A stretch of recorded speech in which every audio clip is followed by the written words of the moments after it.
दोस्तों, एक नई खबर निकलकर सामने आ रही है कि भारत के जो अंडमान निकोबार आइलैंड्स हैं, अब चीन की इन आइलैंड्स के ऊपर नजर है। और इसके अलावा जो भारत की एलएसी है, लाइन ऑफ एक्चुअल कंट्रोल है, उसके आसपास भी तीन चार और जगहों पर चीन ने बहुत भारी सेना इकट्ठी कर ली है। तो भारत की वैसे तो इसके ऊपर नजर बनी हुई है, और अंडमान निकोबार आइलैंड्स के ऊपर भी भारतीय नौसेना बिल्कुल पूरी तरह से तैनात है, रेडी है। लेकिन मुद्दे की बात यह है कि भारत के लिए अब चीन को रोकना बहुत ज्यादा जरूरी है, नहीं तो चीन ऐसे ही आगे बढ़ता जाएगा और भारत को तंग करता जाएगा। लेकिन मुद्दा यह है कि चीन को रोका कैसे जाए, तो इसके लिए मैं आपको इतिहास की दो घटनाओं के बारे में बताऊंगा। इन घटनाओं को जानकर आप समझ जाएंगे कि चीन को कैसे रोका जा सकता है। सबसे पहली घटना है 1969 की। आपको पता ही है कि चीन की एक रणनीति है कि वो इंच इंच करके, धीरे धीरे करके अपने जो पड़ोसी देश होते हैं उनकी जमीन को हथियाता रहता है।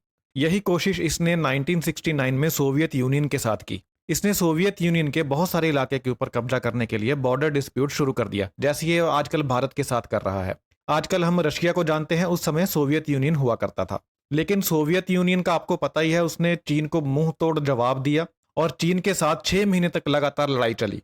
और 6 महीने में चीन को बहुत ज्यादा नुकसान सहना पड़ा। और उन्होंने बिल्कुल साफ कर दिया कि हम 1 इंच जमीन भी आपको नहीं देंगे, चाहे हमें इसके लिए कुछ भी करना पड़े। तो चीन को उस लड़ाई में बहुत तकड़ी हार हुई, और चीन ने उस समय यह सबक सीखा कि रशिया यानी सोवियत यूनियन के साथ वो पंगा नहीं ले सकता, क्योंकि उसने देख लिया कि सोवियत यूनियन भी कोई कमजोर देश नहीं है, काफी बड़ा देश है, उसकी मिलिट्री पावर भी काफी बड़ी है। तो उसके बाद से चीन ने कभी भी सोवियत यूनियन और आज के रशिया के साथ कभी भी बॉर्डर डिस्प्यूट खड़ा नहीं किया।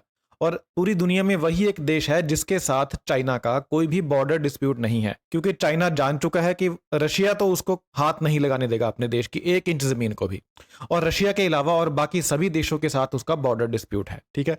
तो ये घटना मैंने क्यों दिखाई कि हमें चाइना को बताना पड़ेगा, भारत को भी एक स्टैंड लेना पड़ेगा कि तुम हमारे देश का 1 इंच का हिस्सा भी नहीं ले सकते। पहली बात ये। अब दूसरी बात, बहुत सारे लोग मानते हैं कि चाइना की मिलिट्री पावर जो है वो इंडिया से ज्यादा है। अब इसके लिए मैं आपको एक और एग्जांपल देना चाहता हूं। यह घटना है 1967 की। 1967 में 13 देशों ने इकट्ठे होकर इजराइल के ऊपर आक्रमण किया। ये देश कौन कौन से थे? Egypt, Syria, Jordan, Iraq, Lebanon, Algeria, Kuwait, Libya, Morocco, Pakistan, PLO, Sudan और टूनिसिया। ये 13 देशों ने इकट्ठे होकर इजराइल के ऊपर हमला किया। अब मतलब कि दोनों पार्टीज की आप स्ट्रेंथ देखिए। इजराइल के पास थे 800 टैंक, और इन देशों की जो इकट्ठी सेना थी उसके पास थे लगभग 2504 टैंक। इजराइल के पास थे 300 फाइटर जेट, और इस सेना के पास थे, जो देशों की कंबाइंड सेना थी, इनके पास थे 957 फाइटर जेट्स। इजराइल के पास थी 1 लाख पैदल सेना, और इनके पास थी लगभग 5,47,000 पैदल सेना। तो इस फिगर को देखकर आपको क्या लगता है क्या हुआ होगा?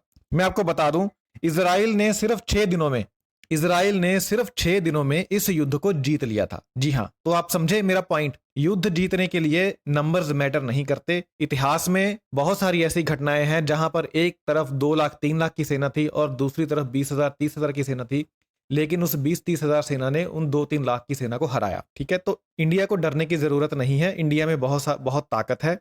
अब जब भी इंडिया और चाइना का कॉन्फ्लिक्ट होगा, जब भी आपस में झगड़ा होगा, तो उस समय इंडिया को यह करना चाहिए कि पूरी फोर्स के साथ चाइना के ऊपर आक्रमण करे। जिस हिस्से के ऊपर चाइना ने कब्जा कर रखा है उस हिस्से को वापस ले, जो अक्साई चीन का इलाका है उसको भी वापस ले, साथ में जो पाकिस्तान ऑक्युपाइड कश्मीर है उसको भी वापस ले, और चाइना को एक स्ट्रांग मैसेज दे कि भाई अगर एक अपना पैर इस तरफ लेकर आओगे ना तो पैर काट देंगे हम लोग। जब ये मैसेज एक बार चाइना को चला जाएगा ना, भविष्य में कभी भी चाइना ऐसी हिम्मत नहीं करेगा, मैं गारंटी देता हूं।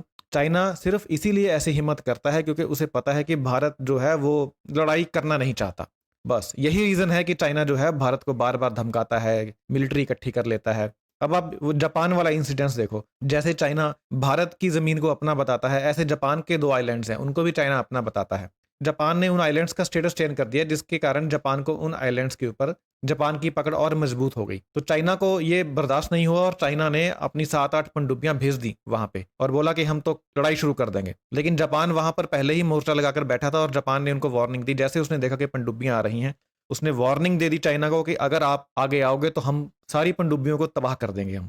तो चाइना की नौसेना डर गई और वापस आ गई। आप मान सकते हो, चाइना इस तरह से गया था कि जैसे पता नहीं क्या कर देगा जापान के ऊपर, खा जाएगा जापान को, लेकिन उल्टे पैर वापस आ गया चाइना। बस यही है चाइना की असली औकात। तो भारत को थोड़ा सा मजबूत होना पड़ेगा। इच्छा शक्ति ठीक है, युद्ध होता है तो नुकसान होता है, मैं इस चीज को मानता हूं, लेकिन अगर युद्ध नहीं होगा तो चाइना उससे भी बड़ा नुकसान इंडिया को पहुंचा सकता है। आप इस विषय में क्या सोचते हैं, मुझे कमेंट करके बताएं। बहुत बहुत धन्यवाद।